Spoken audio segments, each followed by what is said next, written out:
look up, look at the world differently. Welcome to Agency for Change, a podcast from KidGlov that brings you the stories of changemakers who are actively working to improve our communities. In every episode, we'll meet with people who are making a lasting impact in the places we call home.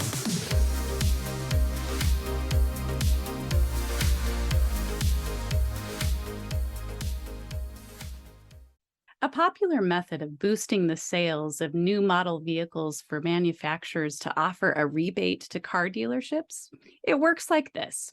For every rebate-eligible car a dealership sells, the manufacturer pays the dealer a certain amount, which is then passed on to the consumer in the form of a discount off the sticker price of the vehicle.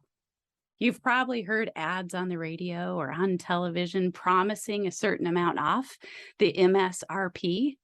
That's the rebate model. In the 70s, the vice president of car and truck production at General Motors hated this method. He felt that rebates only convinced people to buy bland cars they're not interested in. In his view, a car should make people's eyes light up. In search of creating this exciting vehicle experience, he left General Motors and founded his own sports car company. He named it after himself, the DeLorean Motor Company. If that name sounds familiar, it's because while they only ever produced one model, it's a vehicle that remains popular today. Over 40 years after it was first introduced, the gull-winged silver-toned DeLorean made famous by the Back to the Future franchise. If the origin story of this time travel icon is interesting to you, then you're in luck. There are so many stories out there just like this one, tales of innovators who imagined how things could be different and then took a leap of faith. And today, we're discussing just that with a podcast host who specializes in bringing these stories to life on her show Before It Happened. So stay tuned as we find out more about the woman behind the podcast and how she got her start and where you can listen. Hi, everyone. This is Kelly Peterson, Vice President Creative Director at KidGlov. Welcome to another episode of the Agency for Change podcast. Today, you'll hear from Donna Loughlin, founder and president of the Loughlin Michaels Group, better known as LMGPR, and host of the podcast Before It Happened, a show that takes you on a journey with visionaries and the future they imagine. Donna, I'm eager to talk with you today and learn more about the great impact you're making on the world. Well, thank you for having me on the show. That was quite the eulogy there. I think I'm going to hire you to do my celebration of life at some point. Oh, my new thing in life too. I can become a voice. I've always wanted to be behind the voice behind a cartoon. It is kind of a life goal of mine. Wouldn't that be fun? Yeah, I think my life sometime is an illustrative cartoon. Voices in my head. Sorry. Oh, absolutely, for sure. And lots of them, always for me.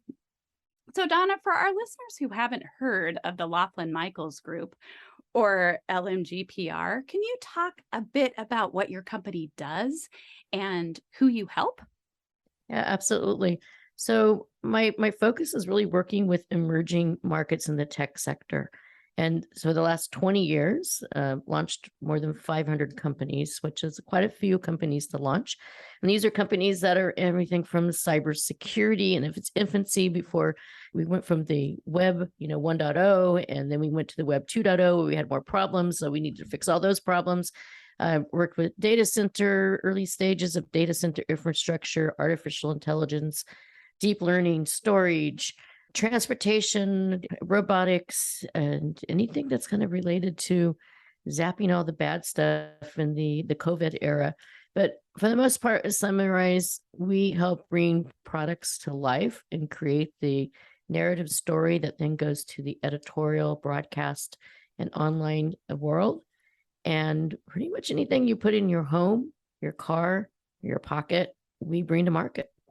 Sounds good. It's kind of a juxtaposition talking about bringing products to life, but it's all tech, but we use it every day, just like we are right now. Yeah, well, it's interesting the convergence that's happened with technology. If you think about some of the basic fundamental things, just take our phone as an example. And I remember the first time my phone had a camera on it. And I was a little preoccupied. And this is pre-social media. We weren't around taking selfies, like we are now. But the advancement and the convergence of technologies, you look at your phone, you can order food, through apps, you can have things delivered to your home from Amazon, from grocery stores. I even had pet things delivered. We had a heat wave in California, and I got my dogs a little swimming pool, and it was there miraculously, in less than an hour. All these things that it didn't just arrive through osmosis. The deep learning and the technology that's in the smart cars and the smartphones and in our vacuum cleaners and all these places that we use, and we'll talk about that because I'm not convinced that all of it we need, but I like to pride myself on working with companies that are bringing things to market that are doing conscious driven things with technology that make our life more amplified and less complex and not more complex. So it is just crazy to me that even in my lifetime, I was one of those first bag phone owners. So I had a bag phone that had a cord and a receiver, and I was doing a lot of traveling across the US at that time. And you would have to stop and figure out if there was any kind of cell service and pull this thing that was as big as a suitcase out of your car. So to live through that and then have the technology, as you just mentioned, to have a camera that takes better pictures than most cameras we probably had in our lifetimes too, is amazing. And for some reason, we feel we cannot live without it. And I agree, there's probably some of those things we probably could. But 20 years ago, you founded Loughlin Michaels Group. What was the company like in those early days? Did you have your own bag phones? And what led to your decision to start your own PR firm? No bag phones, a lot of paper bags though. I had worked with a lot of both. I was a news reporter first, and then after I dusted off my news reporting notebook, I went into tech world. I was recruited in. I worked for publicly traded companies, and I worked for a number of private companies and took them through their IPOs during the dot-com bubble. And I wrote my business plan on a napkin, and I carried it in my wallet for a few years. And it was almost a little bit of a dare from a friend. And he says, I think you need to create your own business. You're so good at this. You need to create your own business. And don't worry about the money, because the money will come because you're so great at it. Well, it does make you a little nervous to kind of bolt out and not have that net. Well, one day I was working for a company, and a very well-funded company. And they called me into the C-suite. And they let me know that they were losing their funding. That gave me one of two choices: either do nothing or do something great. And so the do something great was immediately I took the package, and I was lucky I got a package because others were not getting packages. And I was a vice president of communications at that company. And I got in my car, and thank goodness for smart, consoles and hands-free. But I called three critical people. I called a former employer, I called a venture capitalist, and I called an editor that I had worked with. And en route to the business office, and I really didn't put much thought into this. It was literally like, take the bull by the horns and just go. And I went to the business office to get a business license. And I walked in and I looked at this massive handwritten leaderboard that it looked like a garage sale manifesto, to be honest. It wasn't a very professional board. And it had like all the different types of licenses that you could apply for. And I look up, okay, I don't do nails, I don't do hair, I'm not a mechanic. And I didn't see anything for public relations, which is, I migrated from reporting to PR. And we were in the other service category. So I got my license. And I didn't have a name. And so I decided not to do a fictitious name. And so used my name, and LMGPR happened to be my initials as well. And got my license, drove home. And by the time I got home, those 3 calls were so important to me because I had 3 business meetings. And by the end of the week, I had 4 clients. So I didn't look back. I fly as a pilot. We don't have a rear view mirror. So I didn't look in my rear view mirror either. I just forged ahead. And so I took those 4 clients, and it was me, myself, and I on my kitchen table, pre-hybrid, pre-work at home world, and started just consulting. I didn't have a handbook, a rule book, or didn't even know exactly which direction I was going to go. But within the first 4 months, I needed help. So I found a couple of stay-at-home working moms that had small kids that still wanted to keep their skin in the game, and brought them on as contractors and eventually employees. And by the first 5 years, I had 10 employees. And between the 10 and the 15th, then I amplified that up to about 15. And within the first 10 years, I think we launched 150 clients, or 150 new brands and products to market. And during COVID, we hit 20 years, which I don't think anyone noticed, including ourselves, because we were just like, everyone was in this different world. But looking back, 500 companies plus, I stopped counting at 500, stopped counting at millions of impressions, not impressions, millions of articles, and millions upon millions of impressions. But the other component that I did at that same onset was I adopted 2 kids. So we go from a world of working as a working professional into keeping, I don't like the word balance, agility was my word. And then I had 2 kids coming into my life, and I had a new business, and I running the business. Thank goodness for the women that were working for me at the time, because they were so gifted in making it look easy to have toddlers at home. And now all of a sudden I had a 2.5-year-old and a 4-year-old at home running a business. Like, who does that? Well, apparently I did. That is an amazing story. And it reminds me of that. It's a Jerry Maguire story. And I just wonder where the bag with the goldfish was when you moved. But it wasn't goldfish. You took a 2-year-old and a 4-year-old along on this journey. And that's just amazing. There are also similarities in your background story to KidGlov's start and that bootstrap, and $50 is all. That's all it costs. The license was $50. I thought it was the best $50 because at the end of that first year, I turned that $50 into about $200,000. That's amazing. What a great story. Better than some real estate, right? Well, absolutely. What an investment. There was similarities with KidGlov. Used to be Weinman Communications Group. Our founder, Lynn Weinman, it had a name similar to yours too, because that's what you have. And then being a branding agency, it existed that way for about a year and a half, and then became KidGlov at that time. So those are great stories, and you tell it very well. So Donna, on your podcast Before It Happened, it focuses on journeys of innovators and their light bulb moments. And you just told me a very great light bulb moment.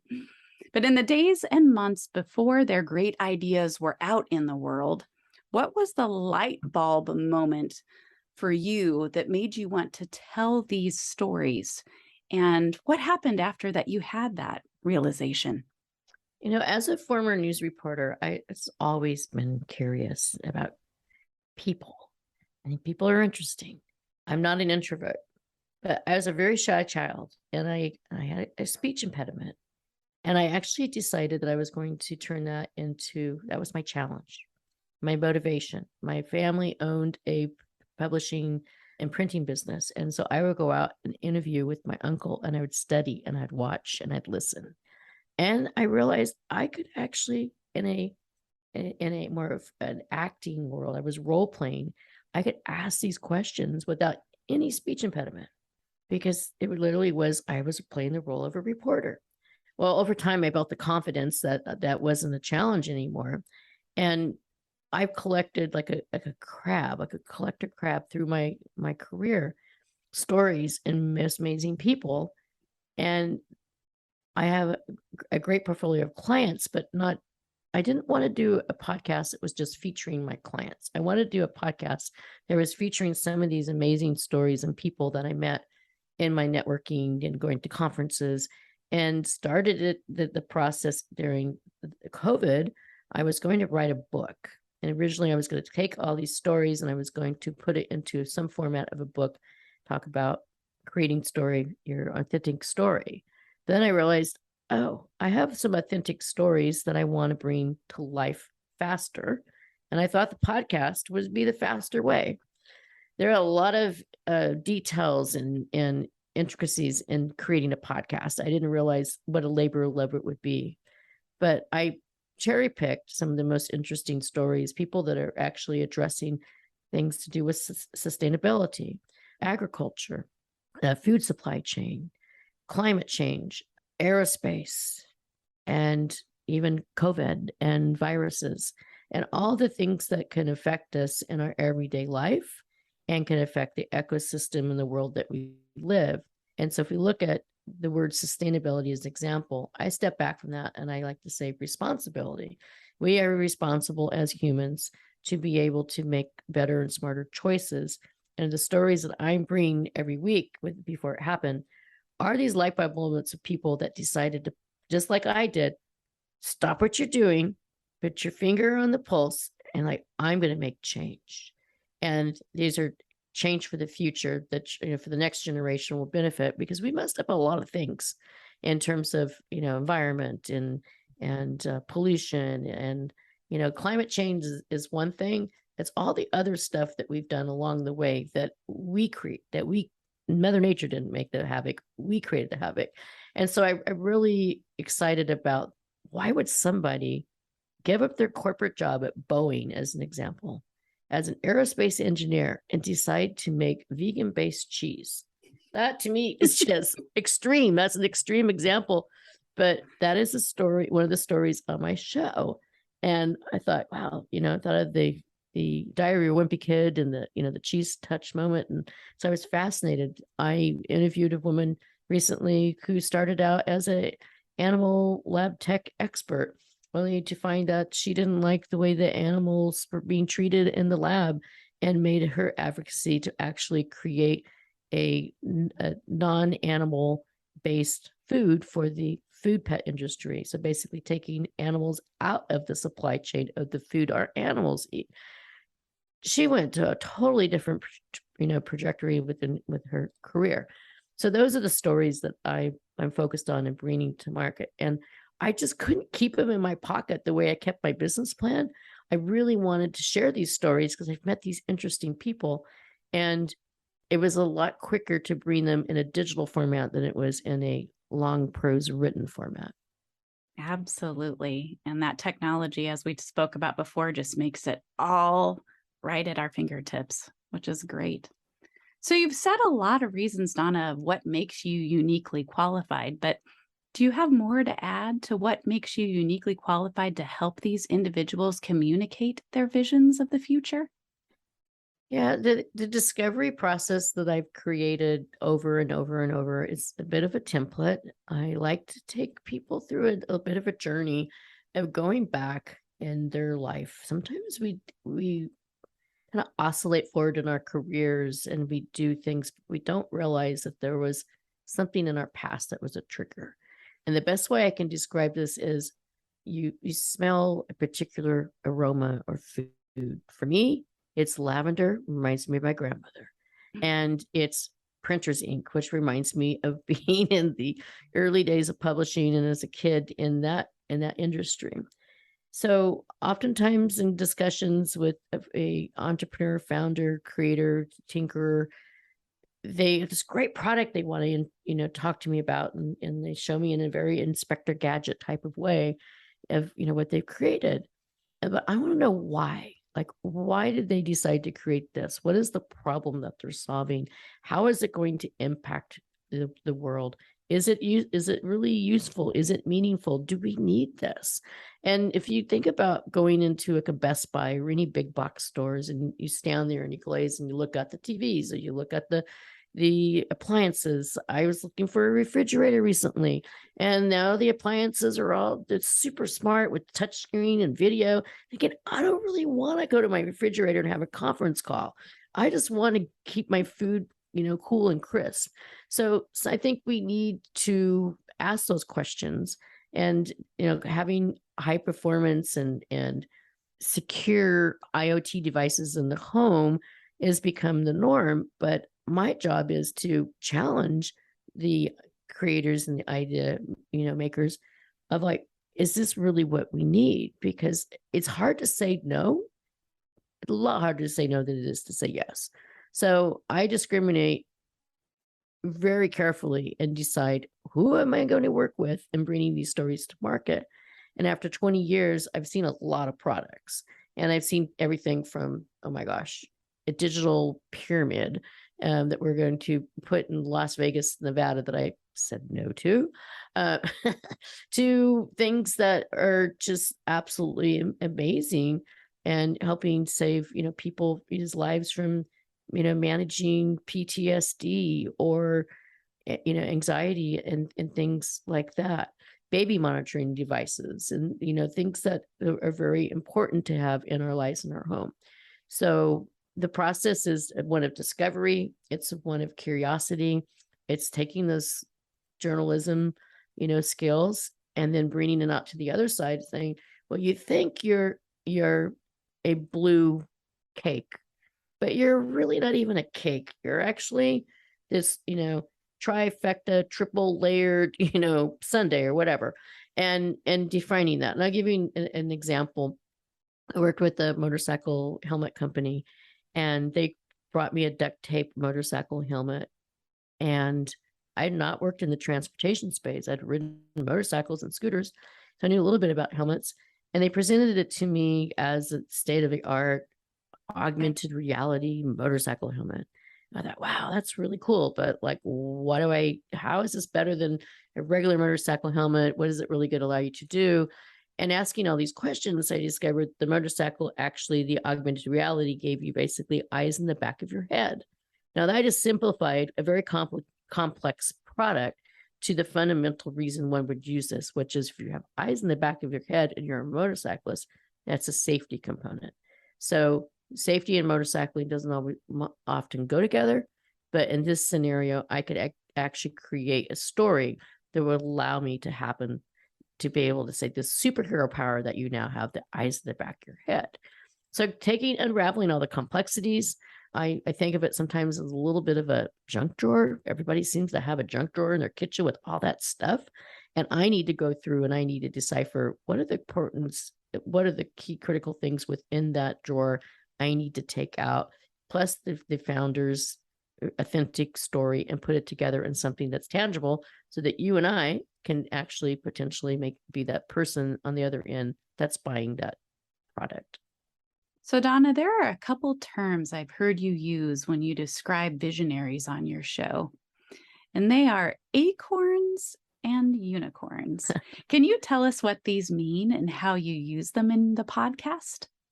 Yeah, so the magical unicorn, Silicon Valley, which is kind of a magical, mystical place, really started in the heart of what was called the Land of Heart's Delight.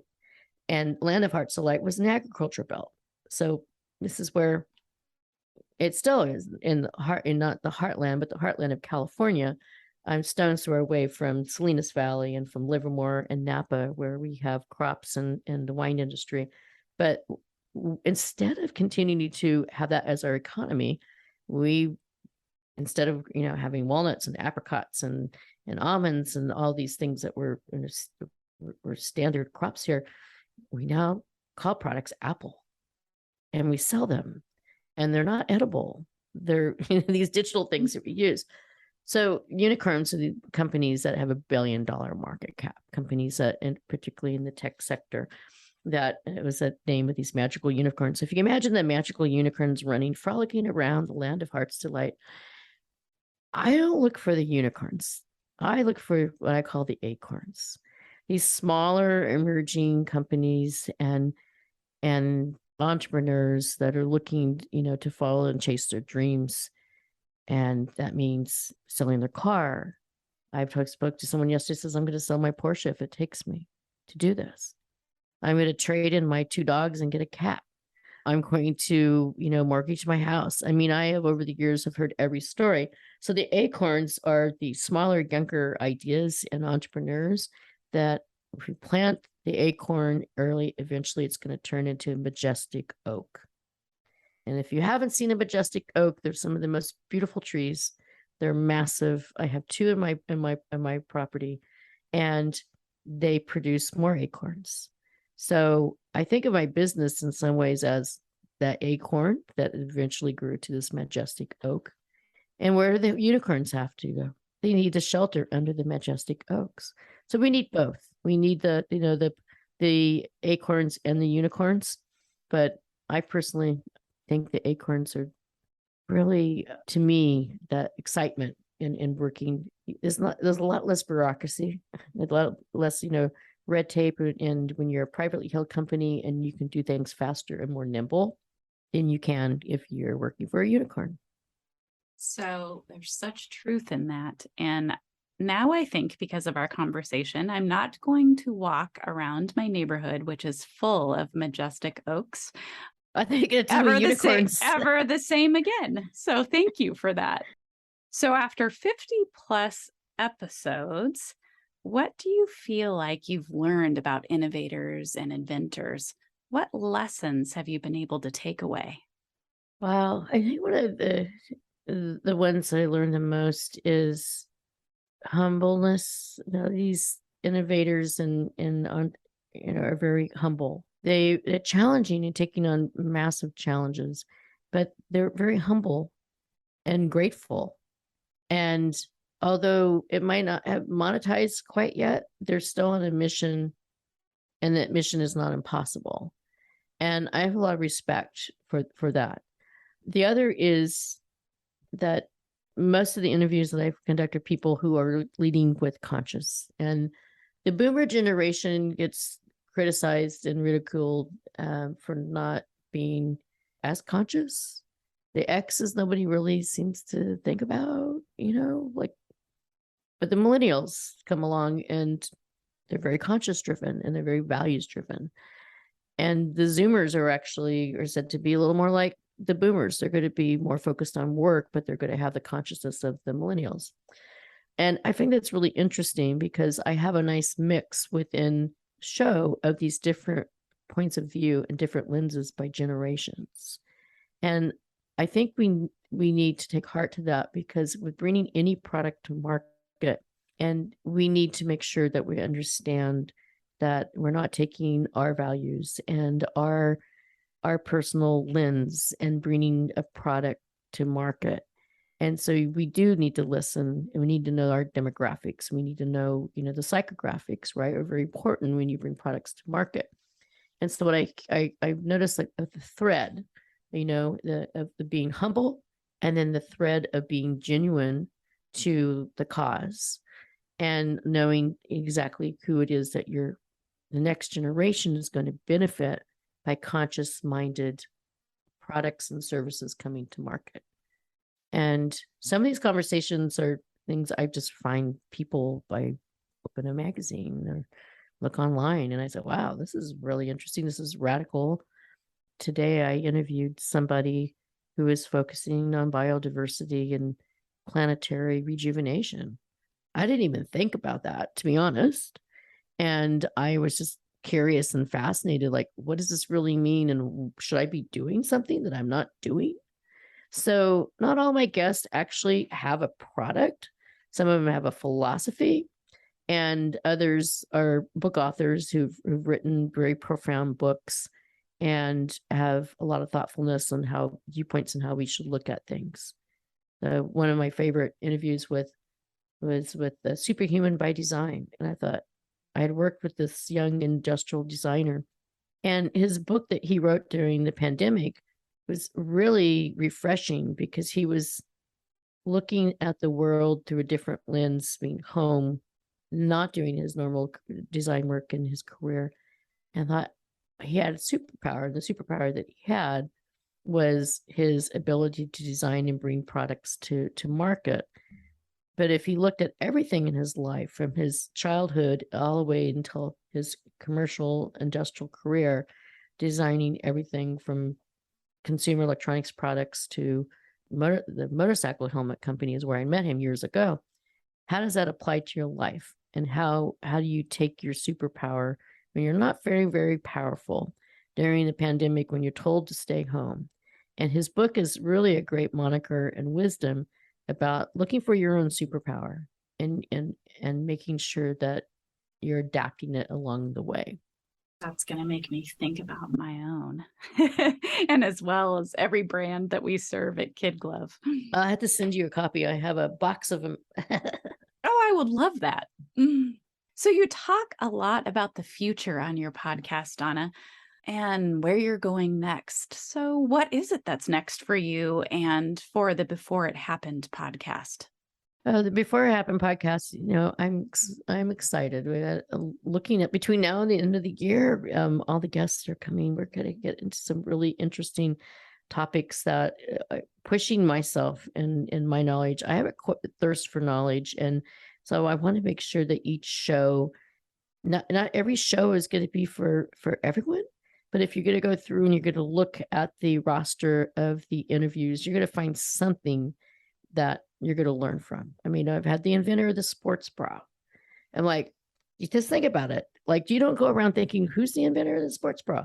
I've had, electric motorcycle, company Damon Motors shared their journey from looking at the fuel crisis before the one that we currently have, right? I had a Ukrainian entrepreneur who's building and bringing an electric bike to market in the midst of a war. I mean, some of the challenges that these people face are big. And so I look at the next lineup. It's going to be bigger and more interesting. I like to think of it as a mini David Letterman is our next guest, needs no introduction. I felt, these are the acorn leaders of tomorrow. They will be unicorns. And so they might not be household names, although I've had a few. Tyler Florence was on the show, and he's definitely a household name. He's on our TV and the Food Network. And then the next step is I'm writing a book, and the book is going to not be Before It Happened, but basically the tools and the wisdom that we can all use in shaping our authentic story. So looking at our discovery process, looking at what's relevant and what makes us stand out and being unique, and the wisdom that we bring to the table, whether you're bringing a product to market or service, or you're looking for a career change, or looking for that first job because you just graduated from college. I think the college kids today have it really hard. I watched my own kids, and how do you interview for a job when everyone's in the Zoom land?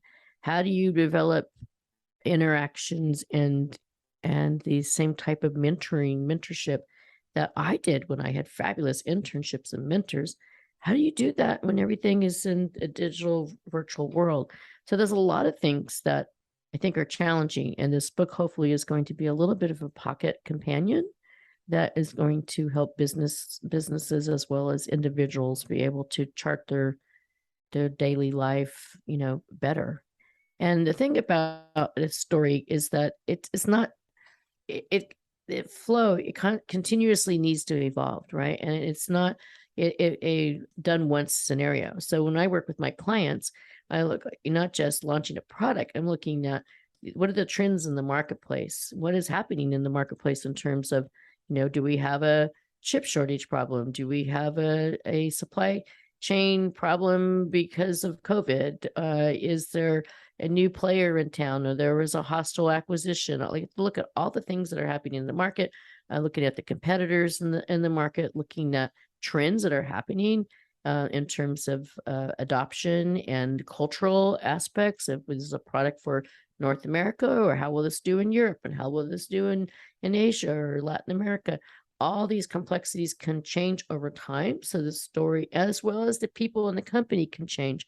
the cultural set and the company's beliefs, all these components play into the success of a company, but they also need to be retreaded, so to speak, in the story development. It can't be just one story hour. It has to be continuous development of stories. Well, I cannot wait to read your book and listen in to the upcoming episodes, as well as catch up on some of the other podcasts that I haven't listened to quite yet. So, Donna, I am so inspired by motivational quotes. Do you think you could give us a few of your own words to share with our listeners? Yeah, they're pretty basic. I always tell my kids, nothing is impossible. Nothing. So that's my most basic one. The other is look up, look at the world differently. We all tend to walk around with our phones waist high and looking at the next digital thing or pop star or sports hero stat. And there's some amazing things that are, look up, look at the galaxy, look at the beautiful star images that we just saw from the James Webb telescope. We wouldn't have got that if we were looking, waist down, right? So look up, see the world differently. And then I think the other is one that I personally believe in, manifestation, and that when we get up every morning, we should be grateful for what we have, not for what we don't have, which is very fundamental wisdom that I grew up with. And so if you take the anything is possible coupled with be grateful and look up, can you imagine what an amazing day you might have in discovering new things and to be able to fuel a great fresh idea? And the last thing I think, I think of is, don't be afraid to have conversations.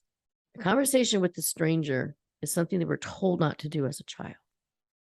Conversation with the stranger can be one of the best things that you can actually cherish.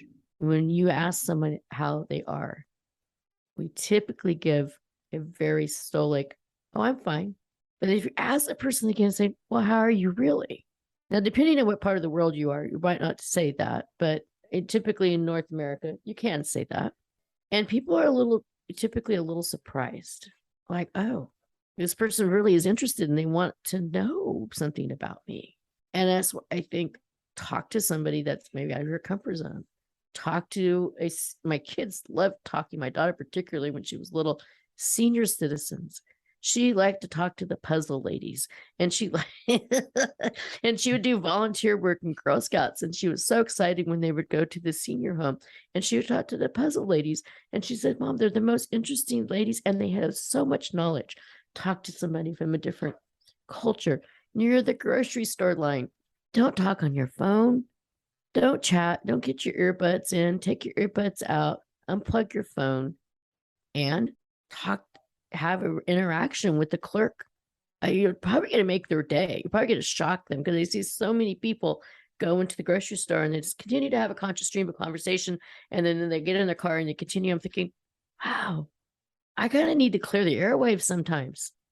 We were just talking in a creative team meeting about inspiration, creative inspiration. And one of the ideas that came up was to take a stimulus dive.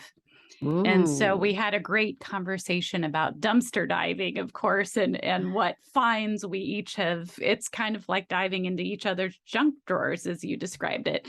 And what was that treasure that you found, and why did it have impact, whether it was short or long in your life, and why do you remember that experience? But I think what that encouragement or that inspiration to spark creativity was in the idea of stimulus diving, taking a stimulus dive, is just that. It's your idea of looking up. It's your idea of having a conversation with a stranger.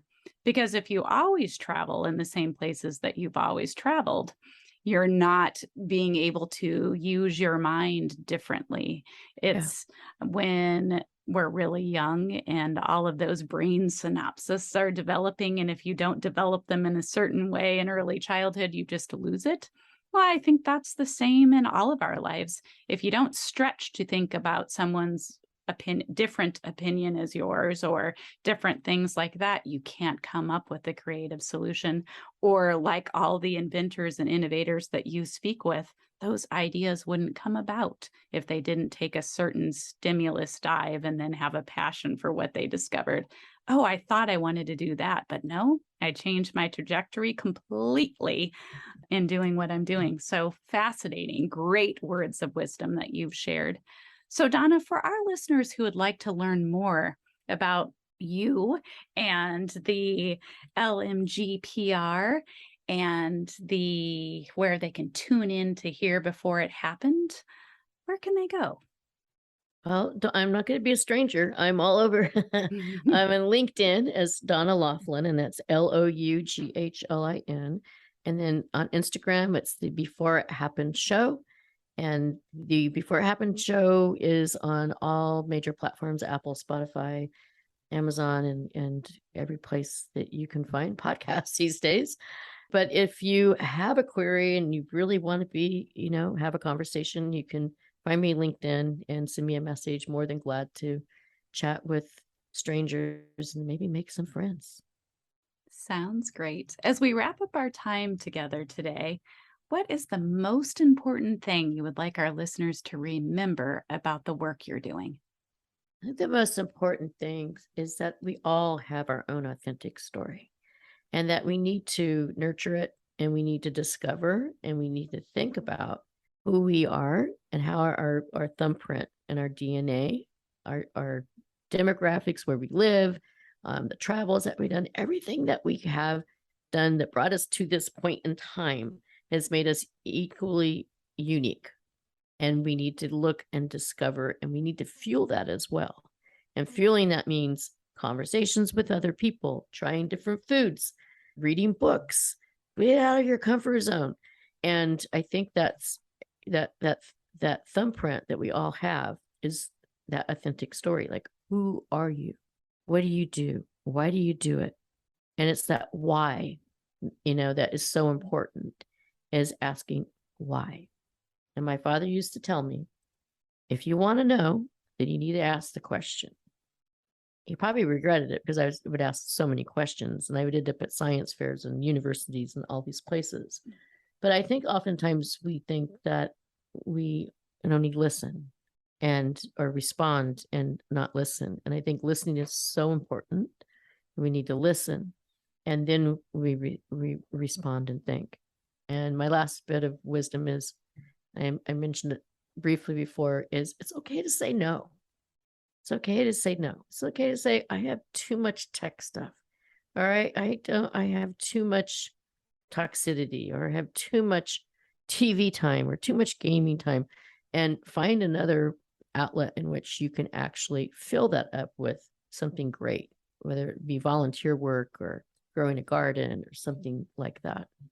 I fully believe that the world needs more change makers like you, Donna.